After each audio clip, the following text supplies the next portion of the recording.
لا هدف آخر من أننا نخرجوا بأفكار مشاريع تتعلق بتنمية من الجيل الجديد.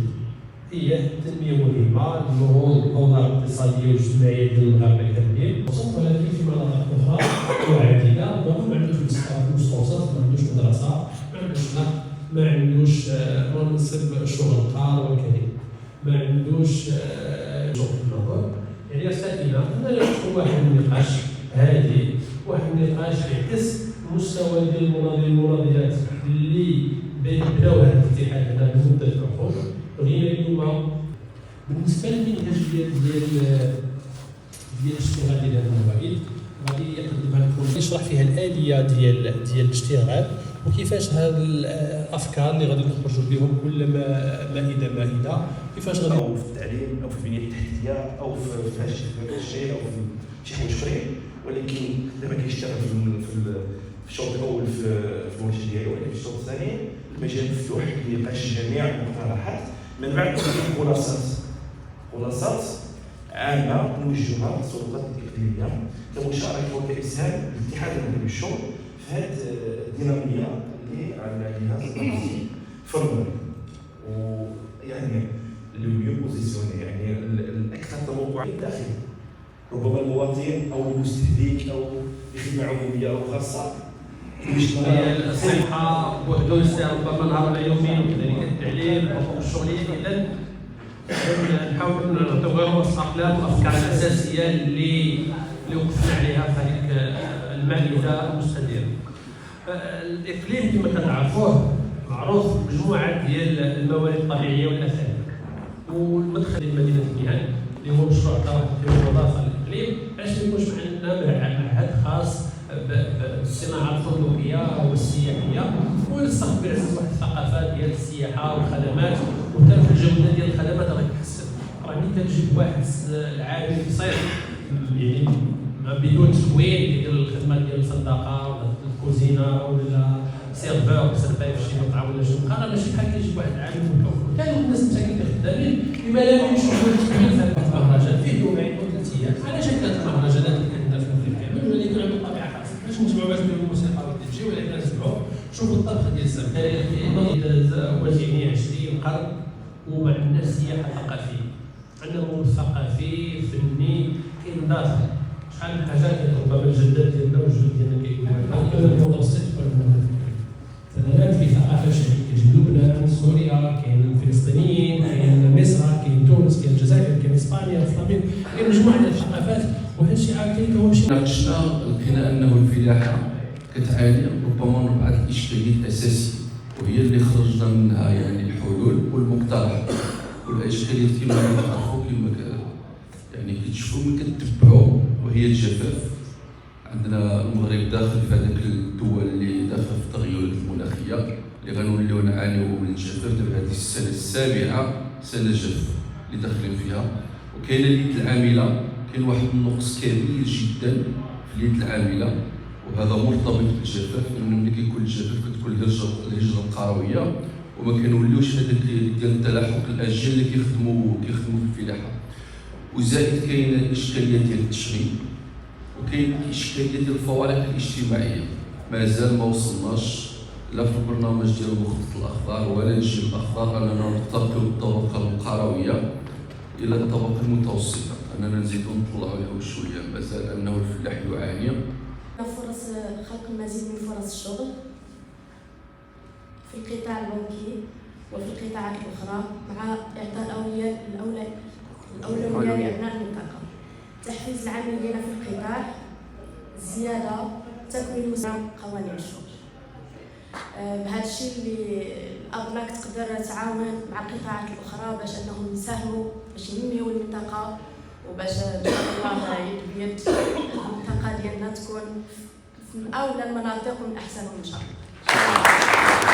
لان الناس يعني الممثلين ديالنا في خطبه البرلمان دائما يقول شي منتوج، ملي كيجي الانسان مريض وكيخرج صحيح هذا الانتاج حنا نتجنا الصحه ديالو، وحنا نتجنا انه يكون مفيد للمجتمع، سواء كان اطار تعليمي كان او كان اطار صحي حتى حنا كنمرضوا، او كان في اي قطاع اخر كان مهيكل غير مهيكل يعني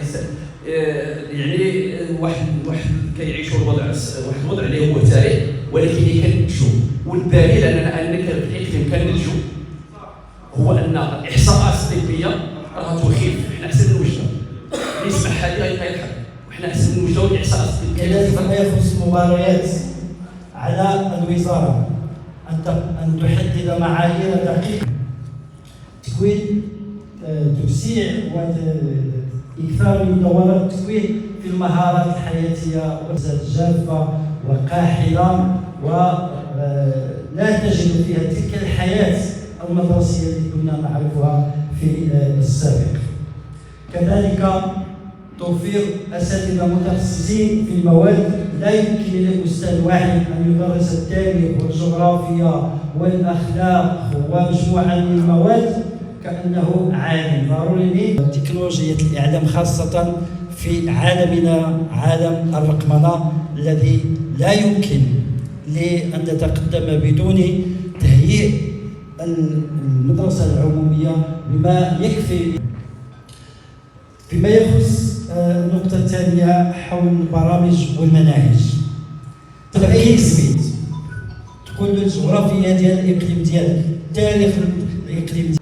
خص التطوير، خص التعليم في المستوى باش نواكبوا الهدف ديال العمل، لأنه ما يمكنش نشتغلوا في ظروف غير آمنة وما يمكنش نشتغلوا بدون كرامة. إذا هاد الورشات اللي ناقشناهم هما ورشات كيكملوا بعضياتهم. كما قلت عمليه سلميه عمليه معقده ومركبه، ماشي ميمكنش تعالج يعني قطاع بدون يعني قطاع اخر. وغادي نجيب بين قوسين هذا المثال ديال التنميه. كنت اناقش هذا الموضوع ديال السياحه مع بعض الاخصائيين ذات يوم في الناظور. قلت لهم الناظور عنده واجهه بحريه، عنده جبال، عنده تراث، عنده اركيولوجيا، عنده تاريخ، عنده تقاليد وعنده، ولكن لماذا ما عندناش سياح ما كيجيوش عندنا؟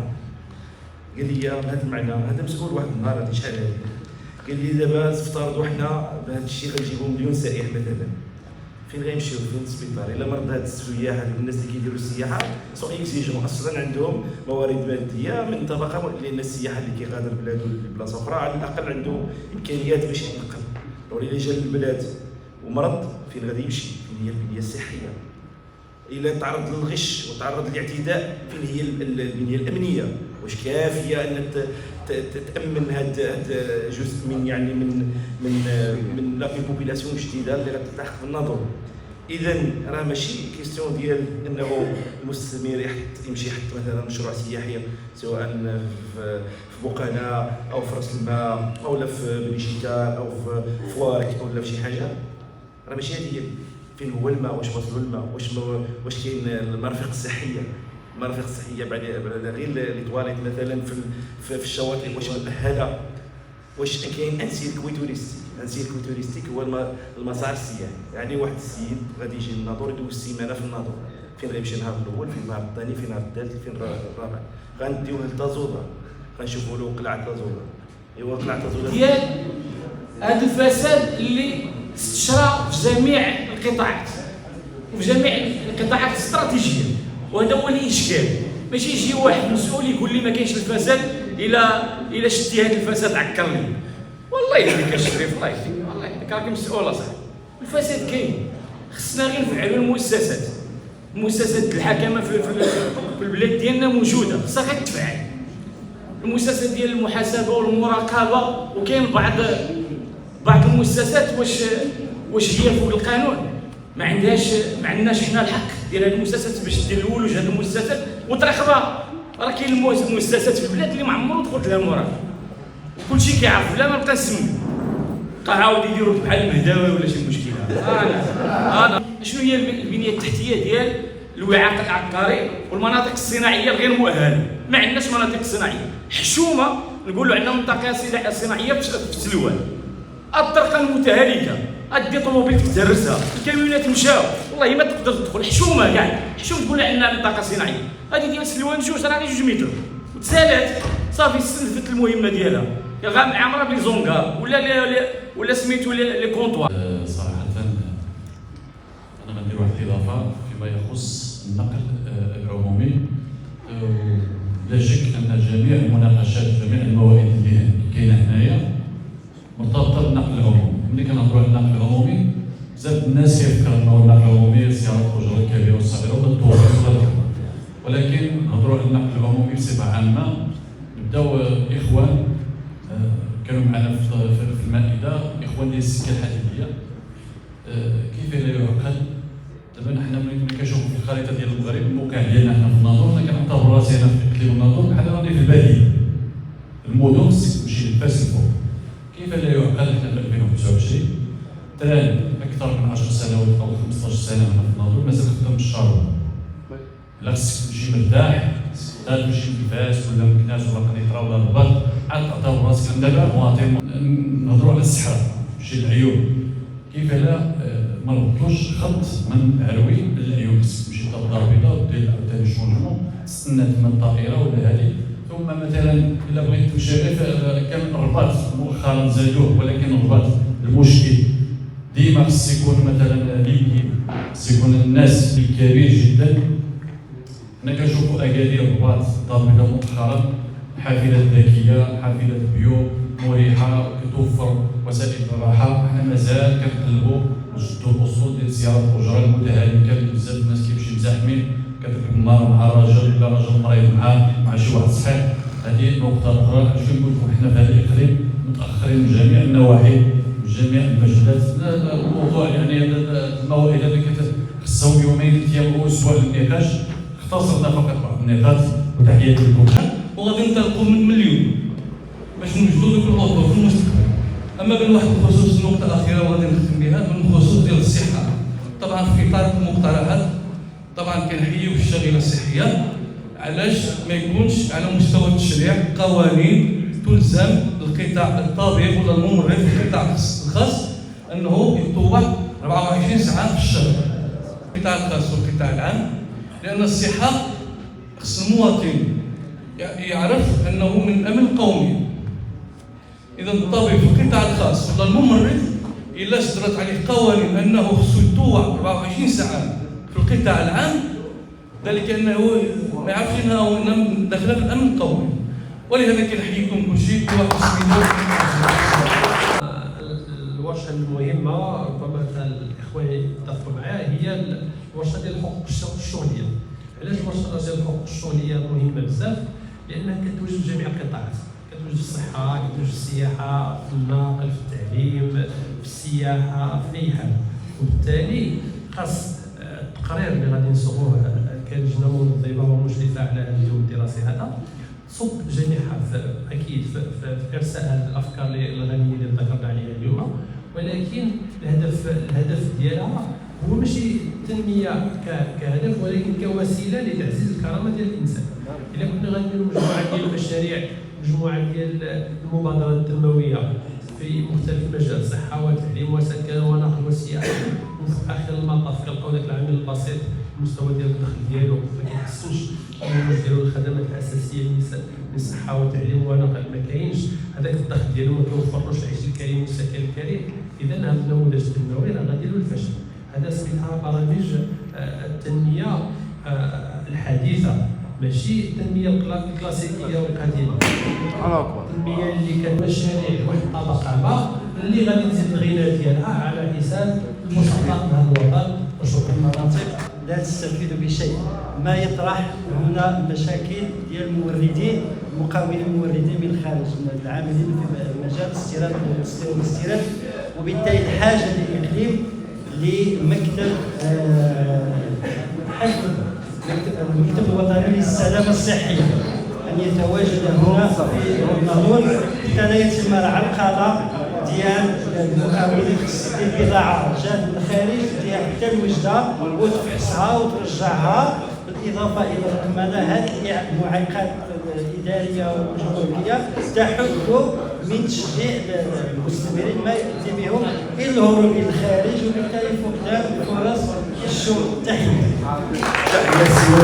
نحييكم جميعا على هذه المداخلات القيمه. طبعا في شديد المتابعه ديال توصيات الملتقى مازالت مفتوحه. غنعطيو واحد 3 ايام لتلقي يعني الملاحظات والاسهامات يعني كتابيه، وغادي يتكلف بمعيه مجموعه ديال الاخوان حتى بالنسبه للناس اللي داروا التقرير هذا النهار ما يكونوا هاد اللجنه باش ديك الساعه صياغه التقرير النهائي غادي نعاودوا اليوم نشجعوا هاد الاخوان ديالنا باش يحكموا فيه، باش يعاودوا يكتبوا فيه، باش ان شاء الله نعطيو فرصه حتى من الخميس الجاي عاد نوجهوا للسلطات باش يكون داك الشيء متقن ومتقن، لانه كاين قطاعات ربما ما بلاتش بالراي ديالها بالطريقه اللي كاين ليها انها تعبر لها، نعطيو فرصه اخرى واحد 3 ايام للاخوه والاخوات باش يحدوا لنا المقترحات. اذا وبهذا نشكر الاخوه والاخوات المناضلين والمناضلات. اذا نعطيكم فرصه تمشوا مع بعضياتكم الى ان ياتي الغداء، وتحيه نظاميه وشكرا جزيلا لكم. احترام حقوق ديال العمال. النقطه الثانيه، هضروا الاخوان بزاف على الرفع من الحد الادنى للاجور، فهذا الحد الادنى اصبح لا يلبي حاجيات ابسط العمال. الارتفاعات المتتاليه في الاسعار خلاتنا ماشي غير اللي كيش بل اغلب الاطر واغلب حاليا ما كيستطيعش انه يلبي الحاجيات ديال الاسره ديالو، فما بالك بواحد العامل بسيط كيشد الحد الادنى بالاجور. بل شفنا في النقاش انه كاين بعض الاخوان اللي كيشد 1000 درهم 1500 درهم، يعني بعيد على الحد الادنى للاجور وباقي شغال وباقي كيخدم لان بالسيف عليه يخدم. النقطه الثالثه، اشتغال الساعات القانونيه. فكاين كما كتعرفوا في هذه القطاعات كاين اللي كيخدم بزاف، كيخدم 12 ساعه وكيخدم حتى 16 ساعه، وكاين اللي كيخدم 3 السوايع وما كيستافدش لا بلامو لا بالتغطيه الصحيه لا بحاجه.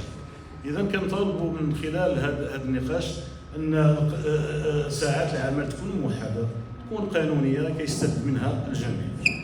النقطه الرابعه، تم النقاش ديال مفتشي الشغل اللي ما عندهمش صلاحيه باش انهم يلزموا على المشغل او على الباترون انه يطبق او ينفذ واحد الماده من المواد ديال مدونه التشريع.